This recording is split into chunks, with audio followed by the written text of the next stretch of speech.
Welcome to Audible Insights, brought to you by the Insights Association and hosted by David Paul, founder of Dialsmith and Lillian Labs.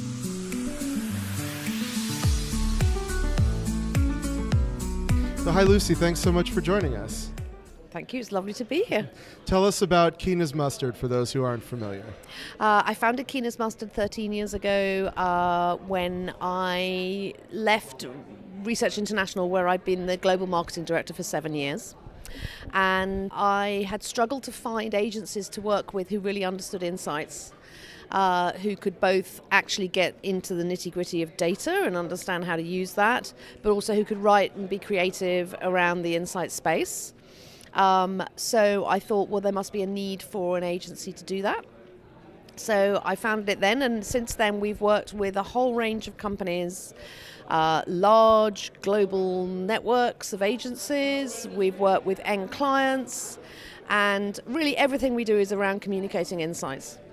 So thought leadership, PR for a lot of agencies and suppliers, and internal communications and getting impact from insights with end clients and end client insight teams. So I have some great friends in the UK, so I'm familiar with the term, but for those who aren't, what does Keena's Mustard mean? Okay. This is funny because when I first set the business up, I wasn't expecting to work with anyone who probably was outside the UK. So it's been quite interesting to me that now we have more than 50% of our work is actually in the US. And in some areas of the US, it's an expression that people know. I think quite often in New England, I've found people who know about the phrase Keena's Mustard. It basically means very, very keen. So it was first used in about 1640. And it was when mustard was incredibly fashionable and had just really been discovered as a condiment. And people got described, if they were really excellent, they got described as being mustard.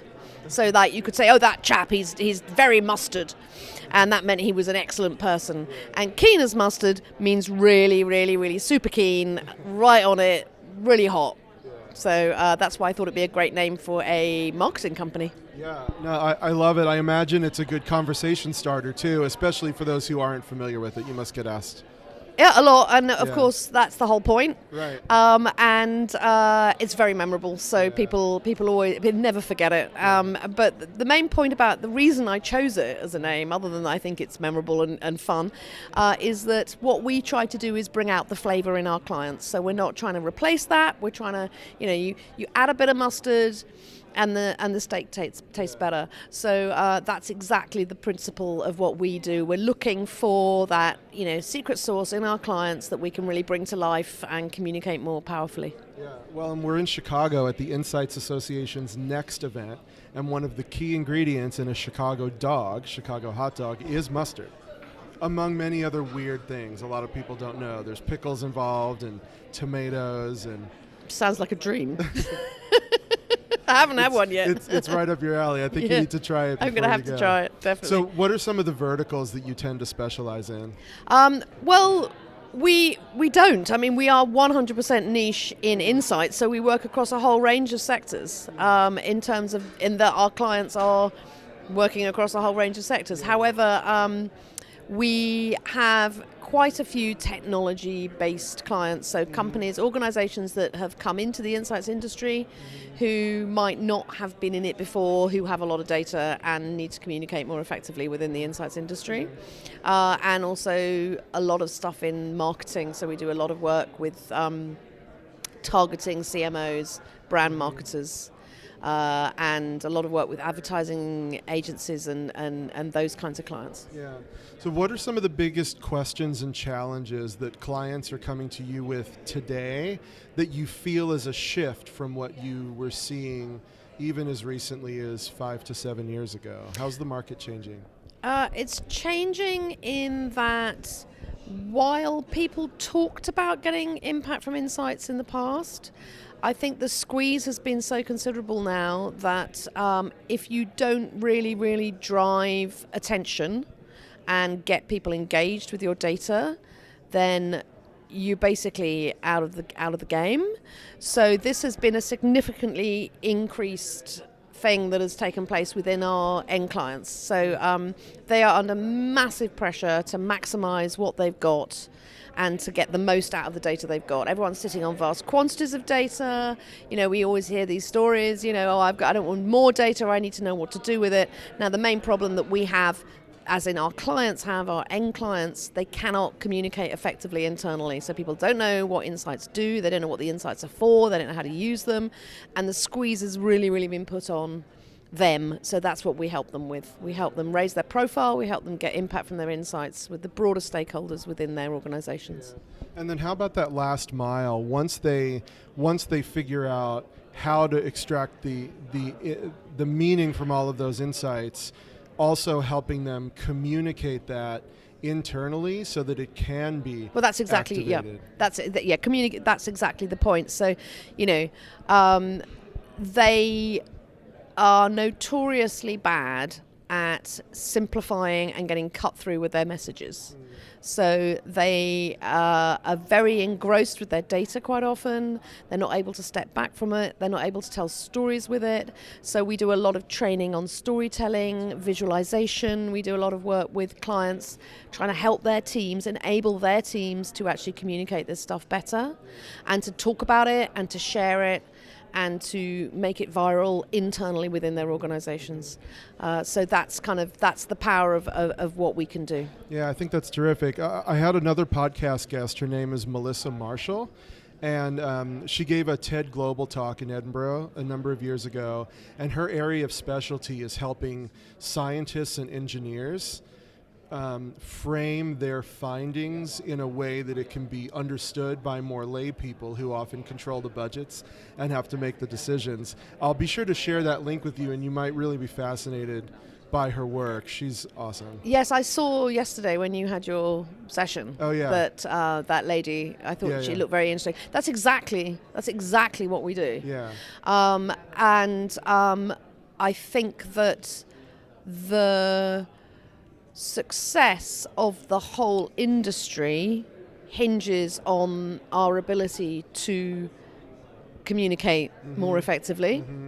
And people are very willing to make knee-jerk choices based on gut feel, and it's a lot cheaper. And they're very willing to say, they can just do a quick Facebook survey and they'll make a decision. And there's very, very poor research going on. And unless we can actually get that cut through and get people to realize that there's massive impact and return on investment for what we're doing, then it is sitting on shelves in dusty corners. Yeah. We use a creative briefing tool to try and get the focus for our clients onto what the key story is. So I interview people at our end clients. I ask them to talk about their study or the report that they've done or whatever, and I interview them, and I really, really push hard and ladder to try and get to the core nugget of what it is that they really want people to do. Why do they do this, and what are people supposed to do with this information, and how should they behave? And and I can nearly always get to something, and it's quite hard sometimes, but I can nearly always get to something which would actually work as I always say it's a conversation in a pub. Yep. If you can have a conversation in a pub about it, then you're getting there. Yeah, and if you were in my session yesterday, you heard the clip from Ray Pointer, who I'm sure you know, who talked about most important is getting to the do. What is it that you want people to do? Exactly, to really do? Exactly. So we have frameworks to help that. Yes, obviously I know Ray very well because we're both on the SMR Council together. So I've worked with him for quite some time. But what we do is kind of more than that. So it's more than the consultative side. It's more, we're a comms agency. Yeah. So we make stuff look great. Yeah. We make people look great. We make messages get through. So, we have designers as well as copywriters. And so it's much, it's a kind of step beyond that. Yeah. So it's going beyond the consultancy, which is absolutely key, and insight people need to be better at that, and going right into the, let's really make this stuff look good, and make people feel good about what they do. So I'm curious about how you just positioned that. So we're of course at a market research conference, an insights conference, and of course that's part of what you do. But then you also said we're more than that. We're a comms agency. I'm also curious, selfishly, because of my company and the way we work and position ourselves. What do you really see Keena's Mustard is and isn't. So what's the difference between what you are as a company and things that you happen to do to help get your work done? We don't do any research. We don't do any. I mean, we're very good at looking at spreadsheets and understanding data. We don't do any research. We don't write surveys. We don't script anything. We don't send anything out. We often propose a solution which is research-based, but we do not do any market research. Yeah. However, what we do is completely 100% understand research, insights, the industry, what clients need, and how to communicate that. Right, so you're taking research that clients might be doing or that you encourage them to do, and that's influencing your work. Totally. Yeah, exactly. I mean, we're working on the PR side, which is a large part of our business. So we do a lot of work for big agencies like, System One, my workshop yesterday is with System One. And so on the PR side, we would very much come up with messaging strategies for those kinds of agencies, work out what they should be talking about, help them do research or develop thought leadership pieces, which we often write or our clients write, depends on what's the right person to do it. But it's very much coming at it from a strategic point of view. You need a piece of content that says this, that does that, and then how we communicate that with journalists and the media. So we do a lot of media outreach. So we have great contacts at all the marketing publications in the US and in the UK, and we reach out to them and pitch our clients onto business platforms and all sorts of the broad reach of PR, but all based and completely grounded in insights and data. Yeah. So what do you think is next, since we're at next? What is it that you think your clients or companies like your clients need to be thinking more about, talking more about, preparing for what the next shift is going to be over the next, short and even out to the midterm? What are you thinking about? I kind of wish I knew, because then I'd be richer. But I think it's going to develop. The B2B space is going to converge much more with B2C. So I feel like one of the key things which we've always tried to do is human-to-human communication, and never forgetting the fact that although we're at work, we're people. Right, P2P, right. Exactly. So I feel like that all the tools that are used for B2C comms and are going to be even stronger and more powerful for B2B in future. And I think that means internal comms as well. So I'm looking to see how that's going to take off in terms of what systems and platforms people are going to be using internally. I think that there's going to be, it's in the PR space with the media, it's an incredibly tough ride right at the moment. Most journalists are losing their jobs. And it's a very interesting convergence between pay to play and earned media. And I think that there's going to be a backlash against the pay to play media, because I think that people are getting really sick of seeing a load of sales messages where actually they want some proper, genuine, interesting content. And these days there are more and more channels where people can self-publish and really get the reach themselves that they don't need to pay for. No, well, exactly.